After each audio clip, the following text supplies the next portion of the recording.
100 laps will make up the Three Amigos Organic Blanco 100. We are 20 laps in as we get ready to go back to green. It's going to be interesting, I think, on this restart to see what Persley and Newberry do up front. Yeah, we saw Persley get a good start, and on the initial start, actually got ahead of Newberry and then got sideways coming off two.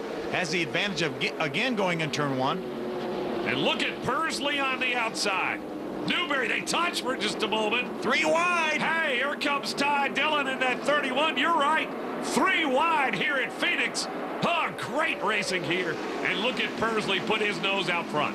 Ty Dillon now stays side by side with Newberry in that battle for second. Ty in the 31, Newberry in the 39. We haven't talked about Jonathan Gomez in the 22, but he's jumped into the fray here at the front. He's now side by side with the 44 of Derek Thorne, who runs in the back of Ty Dillon, gets him squirrely. Wow, Dillon did a great job holding on to that race car. David Mayhew's going to join this battle in the 17 car.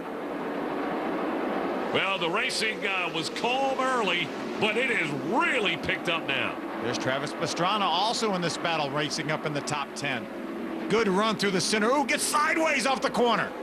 My goodness, Gomez hangs on to it. Thorne trying to make a move. Let's take a look at that again, Phil. Wow. Travis Pastrana had a great run. He got in the throttle really early in the center, then lost control of the back end of the car, got sideways off of 4. I think sometimes when you're a rookie, too, you race too hard sometimes. Oh, yeah, but he's got to find that level. He's got to find what's too hard and what's not. Meanwhile, Greg Persley is out in front of the pack.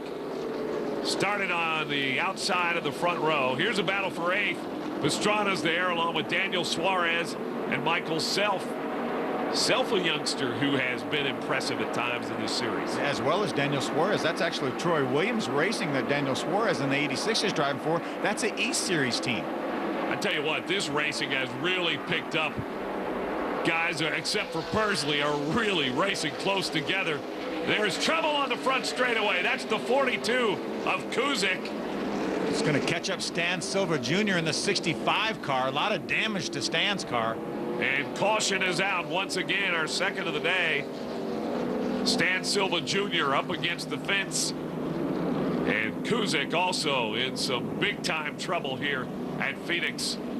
Take a look again, and let's see if we can see what happened. It all started, I think, with the 42 car. Yeah, a lot of damage to Taylor Kusik's car right there, as you can see. Here we are coming off 4. I think Kusik got into the outside wall. You see the damage, and then as he's coming back off the wall, he catches Stan Silva.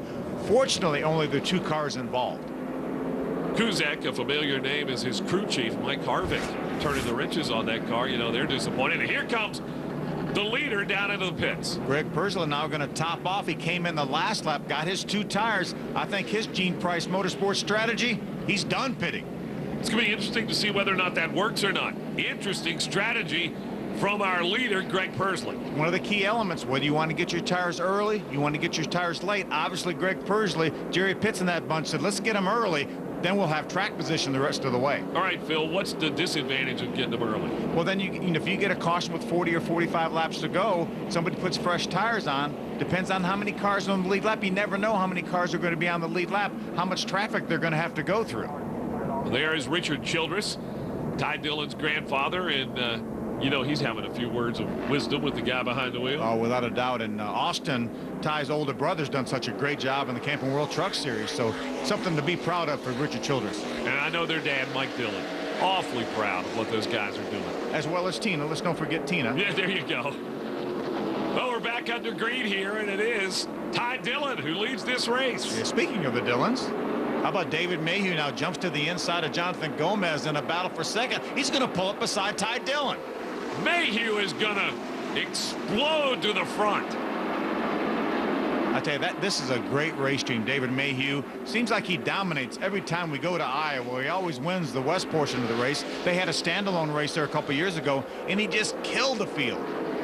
He had a great season a year ago, too. He really gave, I thought, Eric Holmes a run for his money for that championship. Yeah, he ended up with a great second-place run in the point standings. Eric Holmes wins his 3rd championship in about 6 years.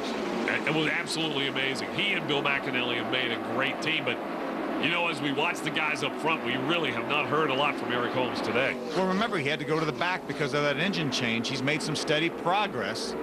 You see him, you just caught a glimpse of him right there at the back of that pack. Here's Travis Pastrana jumping the inside of the 5 car of Thomas Martin. Look at him hold his own with Brett Thompson, the veteran. And the rookie Pastrana's got him beat right now. You know, there's no question that Travis Pastrana has good equipment.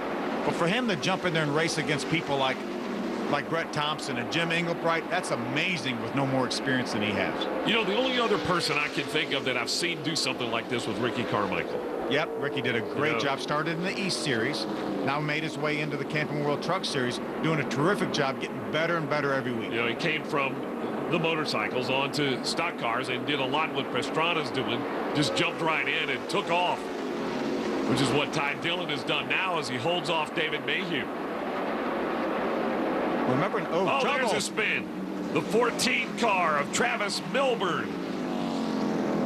The Eagle, Idaho native has turned around, and that's going to bring out another caution. It's our 3rd of the day. Moses Smith did a nice job avoiding Travis Milburn. I thought he might get a piece of that. Well, up on Rattlesnake Hill, how about a little bike ride? No thanks. Ty Dillon is our leader over David Mayhew.